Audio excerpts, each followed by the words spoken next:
Hey everybody, welcome back. Craig Schaub here with Bob Garver, our film critic from New York City.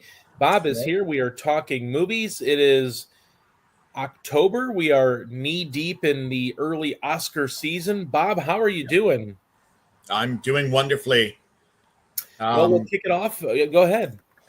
well, I was going to say we're going to cover a movie today that, might get some special effects nominations, a failed failed Oscar bait movie, and then a movie that I think has a good chance in the Best Picture race.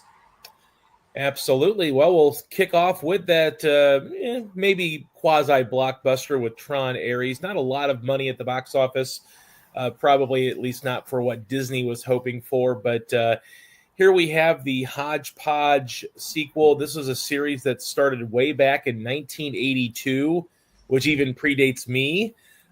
So obviously, I am a big fan of Tron, and I also had a lot of admiration for Tron Legacy as well, that came out in 2010.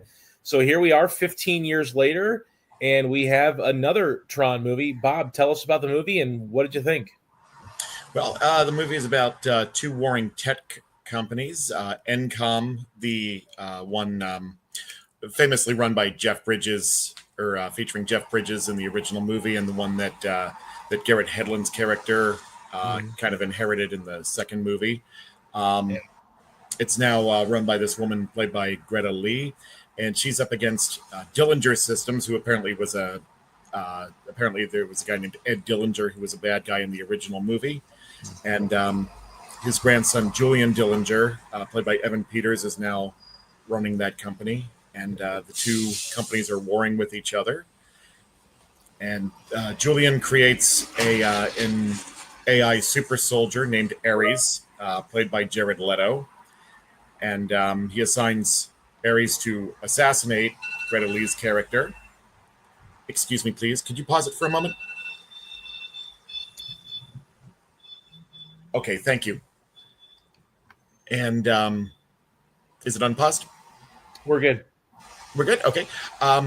It's yeah, and Jared Leto is assigned to assassinate Greta Lee's character, but he researches her for the assignment, and he decides that he likes her and humanity, and he doesn't want to be subservient to Julian Dillinger anymore, and that leads to Julian using another super soldier, played by Jodie Turner Smith, to try to attack Ares, and they have a big battle. Well, as you would expect, are you a Tron fan in general? Have you watched the first two movies? Not in general. I haven't seen the first one. I did see Legacy, but I really felt out of the loop with it. Is this another one of those? Obviously, we're 15 years later, so and it is considered a sequel, and they're bringing back mostly everybody from the first couple of movies, with the exception of maybe one person. But ultimately, what is this movie for Are they? you? Is it worth a watch? Is it not? I mean, there's only one cast member that I know of that's in the first movie that's in this one. Well, yeah, that's it, but it is kind of a continuation of this franchise, but they've kind of brought back, they brought back Jeff Bridges, of course, which is a good thing, Yes. but then also they seem to have not brought back other people that maybe could have been brought back from Tron Legacy. Does it feel weird that maybe it's kind of like a direct sequel, but it seems like it's on its own now, I guess, or maybe it's just kind of telling a different story and not bringing back certain characters? I, I I didn't really consider any of the characters from Tron Legacy outside of Jeff Bridges to be all that memorable. Right, but Garrett Hedlund though was the son of Jeff Bridges' character, so you would think maybe he'd have some sort of continuation in this plot thread, but I guess not. I was fine without him. Okay. Overall, though, what's your thoughts on the movie? Um, I didn't really go for the movie. I thought the characters were all kind of archetypes. Mm, You've got the AI who wants to be human. You've got the good guy tech genius. You got the bad guy tech bro. yeah. Um, all the characters are just kind of there. But there is, as always, a really good visual and musical style.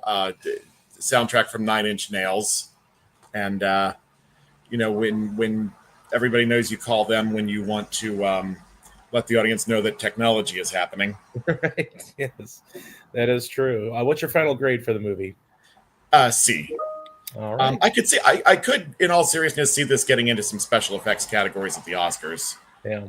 but the acting, script, and movie will not. Yeah. All right. Well, we have another Oscar hopeful here. We have Dwayne Johnson starring in The Smashing Machine. Tell us about this one. In The Smashing Machine, he plays a naturally gifted athlete called Mark Kerr. A day in the or a star of the early days of the UFC and pride fighting, and he's so naturally gifted that he wins all of his matches right off the bat. And the movie is actually his journey to his first professional loss, because he has so little humility that he needs to learn how to lose, but it's not happening for a while. Right. And he fights with his girlfriend a lot, played by Emily Blunt. And there are a lot of really good emotional scenes in the movie. And Dwayne Johnson, he is in rare form here, playing, this super emotional guy who is, very different from a lot of the blockbuster bohunks that he usually plays. Right. But it's also not a movie or a performance that add up to very much, and this isn't going to be in the Oscar race. I'm sorry. Well, it's kind of a disappointment. Benny Safdie usually works with his brother. Here he's working on his own. Obviously, the Safdie brothers known for Good Time, Uncut Gems, other movies like that. So, there was a lot of hope, and of course, there was a lot of buzz coming out of the award circuit for Dwayne Johnson's performance, given the fact that this is sort of a departure for him. And it sounds like he's at least good in this movie and showing some of that range, but maybe, like you said, just doesn't always add up here. Yeah, I guess if I was comparing his performance to something, it would be like Pamela Anderson in The Last Showgirl, where, yes, they've never really been on this level before, right. and there's maybe some awards talk, but it's not realistically going to happen. Right.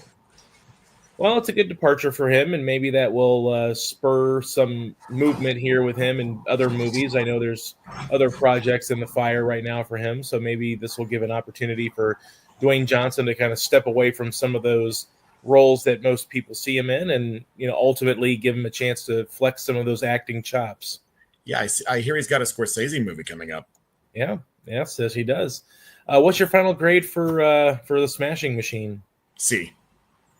All right, well, we go from one probably out of the Oscar race to one that's probably thrust into many, many categories. It's one battle after another, the newest movie from Paul Thomas Anderson, who has always been an awards darling since he really burst onto the scene with Boogie Nights back in the 1990s. And this is a guy that's I think he's 0 for 11 right now in Academy Award nominations, and I think that's going to change this year, Bob. I saw the movie. I know you saw the movie. I want to get your thoughts first, but what did you think of this probable Oscar favorite at this point? I thought it was delightful. Leonardo DiCaprio plays this former member of a revolutionary group that has to go into hiding along with his daughter, or along with let's say his daughter, and she winds up being abducted by a government agent who is played by Sean Penn. Real sleazy guy, real sleazy performance by Sean Penn. Yeah, and but he has his reasons for wanting to abduct the daughter, and of course Leo spends most of the movie trying to get her back, and she actually does quite a good job of evading Sean Penn herself. Yep. And it's just a really good chase movie. Probably but I'd say it's probably at the forefront of the Oscars race. I'd still probably go with Sinners at this point, but One Battle After Another is definitely up there. I wouldn't be surprised if it were to get Paul Thomas Anderson his first win. Um, but DiCaprio is funny. Yeah. I mean, everybody's funny here, but especially DiCaprio and Tiana Taylor, who plays Yeah. his wife and the mother of well, her daughter. Um, what sort of things did you think about the movie? I loved it. I'm a Paul Thomas Anderson fan. I don't know that I would quite put this above like There Will Be Blood, but this is really one of his most popular movies where I think fans could really sink their teeth into because, like you said, it's like a chase movie. It's got a lot of action elements. There's sort of that trademark well written script by Paul Thomas Anderson, and there are some genuinely laugh out loud moments, especially when DiCaprio is on the phone. Oh, that Trying sequence to where he's trying to come up with the decades old code. Right. Yes. Yeah. And it's so funny that you can make a sequence that starts at a payphone and ends at like a, off the grid kind of phone where DiCaprio is trying to find a rendezvous point to meet up with his daughter. And that scene where, it could have been played way too long and it would have like run out of steam, but anytime you thought it was going to maybe run out of steam, it kept getting more and more funny and more tension build, and it was just such a great scene. But there are the chase sequence at the very end of the film is among some of the best scenes of the year, and really some of the best action sequences I've seen in a while too. It is a really inspired movie from Paul Thomas Anderson that I didn't quite expect. I didn't expect him to go with the trailers didn't really do this movie justice, in my opinion. It kind of sold it as maybe a bigger budgeted Inherent Vice, like where it's a quirky kind of Paul Thomas Anderson movie with a little bit more budget. But this is a really intense thriller.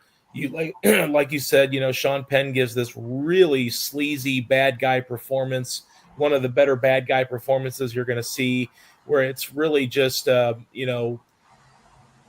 embodiment of this character that he has with Lockjaw. And then, of course, there are some other offshoot, stories like the Christmas Adventures Club, which is very, on the nose, but also in a subtle dig at some people, which I think is extremely, well crafted by Paul Thomas Anderson. To me, it's just a great movie, and I really enjoyed Sinners, I really did, but I also thought that it sort of got overwhelmed by all the activity that it had with genre splicing.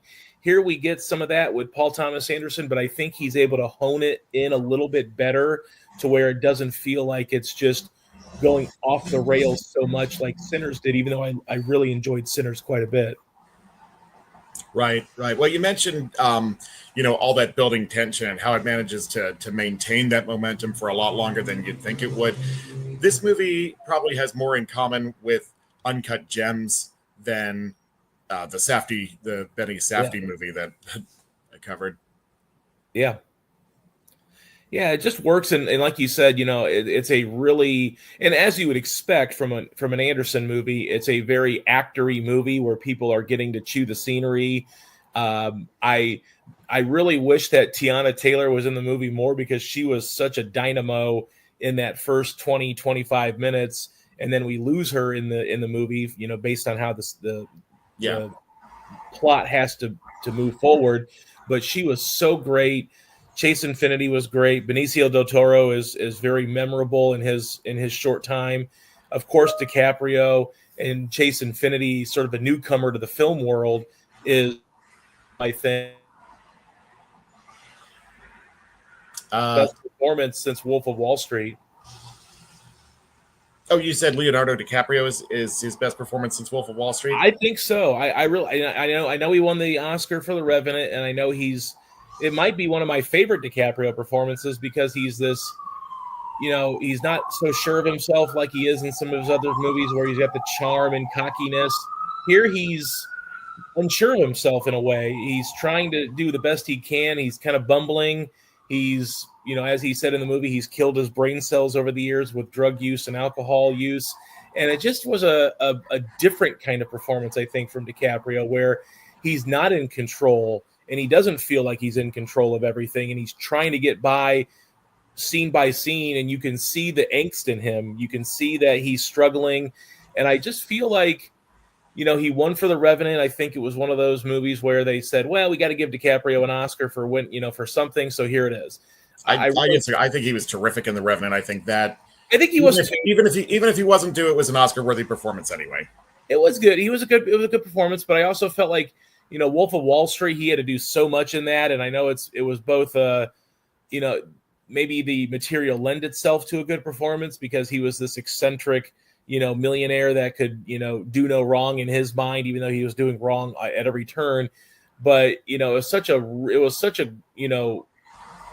departure at that time too, because he was really playing this sleazeball that you don't really like, but he had enough charm for you to like him a little bit. And here he does the same thing where, he's a revolutionary. He's, doing things that maybe are illegal, but you also understand why he and his, French 75 people are doing what they're doing in terms of the revolution. And it's just a fun performance. The phone sequence alone is probably, an Oscar-worthy win for him. I don't know that he'll win, but because I know there's a lot of politics still involved in the Academy, and they might say, well, you've already won your Oscar, you don't need to win.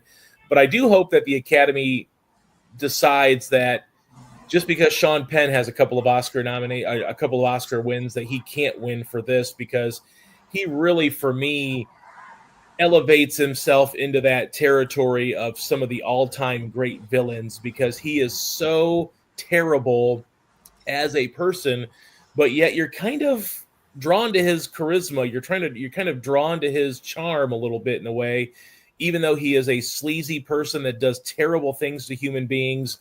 And he is he does reprehensible things throughout the movie.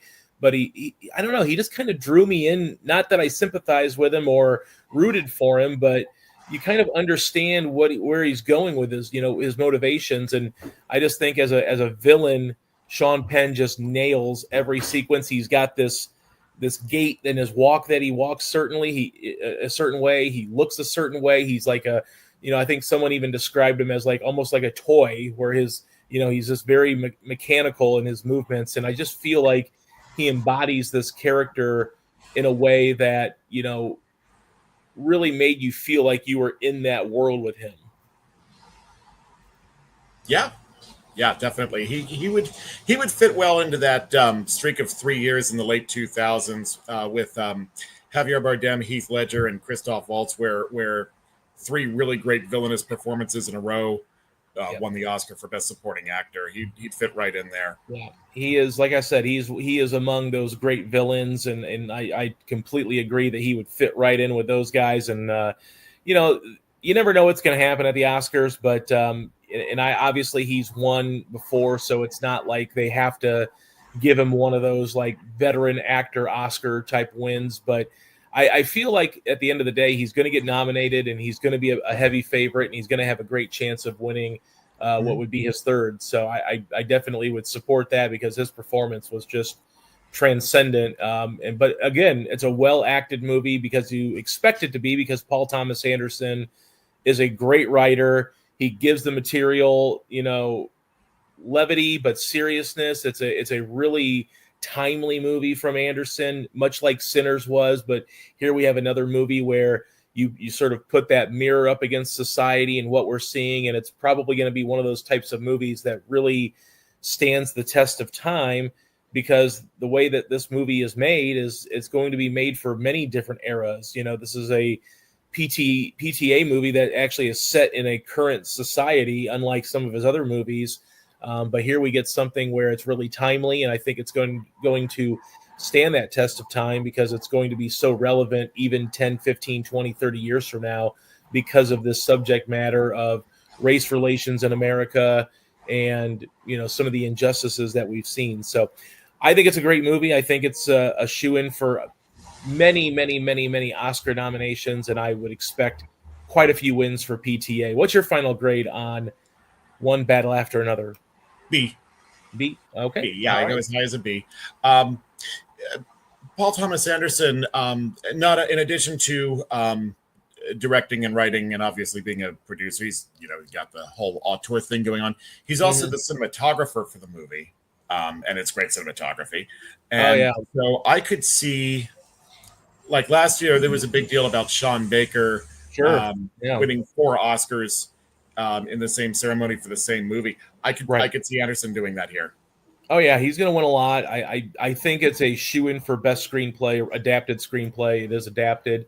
Although much like Anderson with There Will Be Blood, he takes a lot of liberties with the source material and makes it his own, which, I love that idea where you can take that source material, and he talks to these writers before he does this, so they understand what his vision is. But this is again, I think it's one of his most populous movies where people, I know it's box office wise it's done okay, but I feel like of all the box office movies of all the movies he's made, this is the most readily available to the audiences, where I don't think you have to slog through like 3 hours of drama or interconnecting stories. It's a really like fast paced 2 hours and 42-minute movie. It does not feel slow, and it really, like you said, it's a chase sequence. The end sequence on the roadways out there, I believe in the Arizona border or whatever it was, are just magical.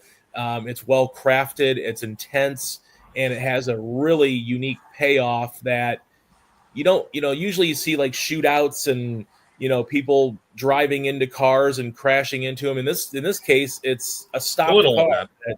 that, it really puts it a good little spin on that movie. And of course, when you think it's over, we get a little extra scenes there with Sean Penn. So it was just a wild, fun time. And I'm a big Paul Thomas Anderson fan, and this is definitely among his great masterworks, I think, because he is just proving once again that he is among the great working directors today. Yes. Yes. All so right. we're going to be hearing more about this movie in the coming months. We're probably going to be rooting a lot for this movie in the coming months. I certainly will be. I do understand the love for Sinners, and I hope that Sinners continues its run toward many Oscar nominations, because I think it deserves several nominations as well. I still think this is the better movie because I think it's a little bit more cohesive. But Sinners was such a swing for the fences that I just applaud Ryan Coogler for his work there, and Michael B. Jordan too. Like, I really hope that Michael B. Jordan squeezes in an Oscar nomination, because he gives like 2 really wildly great performances, making like at first you think, oh, they're going to be twins. This is going to be some sort of a dumb plot device / whatever. And it's not. It's a great performance, and he does 2 different characters, and he makes it feel, he makes you feel those 2 different characters. They have different personality types. They talk different. They dress different. They appear different. It's not just some, plot device that they wanted to throw in there to make it look cool. It actually works well.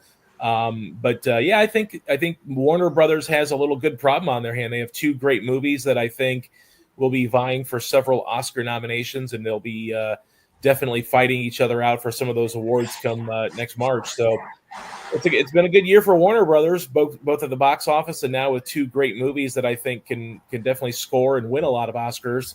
But we'll see what happens. But as we leave you, Bob, what do you have coming up in the next few weeks?